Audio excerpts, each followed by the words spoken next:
It is the custom that the major address of the AALS presidents occur when they begin their presidential year. So I gave my address last year, and AALS President-elect Vicki Jackson will address the House tomorrow. This evening, before we honor our colleagues, as I indicated, I'll offer a few very brief comments on my year as president. Let me begin by observing that the work of AALS is mostly accomplished by people other than the president. It's accomplished by the wonderful staff and by so many of you, the dedicated legal educators around the country who volunteer their time for AALS sections and committees. As to the AALS staff, we all owe them all a huge debt of gratitude. They are passionate about legal education in general and about serving our member schools in particular. They are always looking for ways to do more and do it better, and I'm very grateful for their work.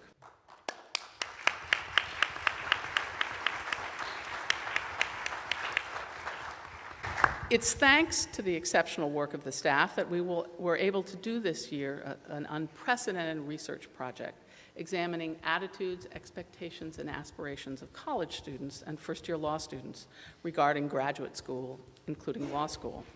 Using data collected by the Gallup organization from over 24,000 students, we were able to produce 2 reports, one entitled After the Bachelor's, focused on graduate school in general, and the other entitled Before the JD, focused on law school in particular. The reports are filled with fascinating insights, and we hope they'll provide an important baseline for future work. We learned, for example, that over half of law students first considered law school in high school or earlier.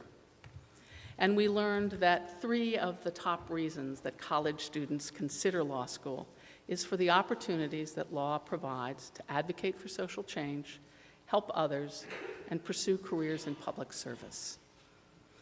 A special thanks goes to our Executive Director, Judy Areen, and the ALS Head of Research, Jeff Allam, without whose vision and dedication this project would not have been possible. We are very grateful for your work. My thanks goes out as well to all the section leaders and committee volunteers who are responsible for the newsletters, listservs, and other activities that reinforce our work as a learned society. And what of the theme for the year of building bridges? Well, I will confess that in the face of a bruising election, a federal government shutdown, and deepening political divides, my theme has felt at times to me like little more than wishful thinking. Nonetheless, I continue to believe that we can make progress in reestablishing a culture of reasoned debate and respectful disagreement, and that lawyers and law schools will continue to play a critical role in that endeavor. Over the last year, law schools, lawyers, and courts around the country have created programs designed to facilitate difficult conversations and to train students and others in the techniques of negotiation and dialogue across difference. Our clinical and pro bono programs continue not only to bring justice to underserved communities, but also to train the next generation of lawyers to see those who might otherwise be to them invisible.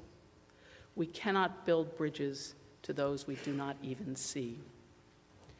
One of the striking findings from before the JD is that of the college students who are considering a JD, over half have a parent with an advanced degree. This is a much higher percentage than you find among students considering an MD or other advanced degrees, and it is dramatically higher than in the population as a whole. If we are to avoid our blind spots and connect, build bridges, and seek justice for all, we will need a profession that reflects the richness and diversity of our country. So we still have work to do. That brings me to my final observation. My metaphor for the year was bridges. And I've reflected often on Robert Cover's description of law itself as a bridge between our current reality and what he called an imagined alternative. Justice Cameron made a similar observation this morning when he said of his country, what unites us is our belief in our aspirations. So Let's keep imagining those alternatives, those aspirations, and building those bridges.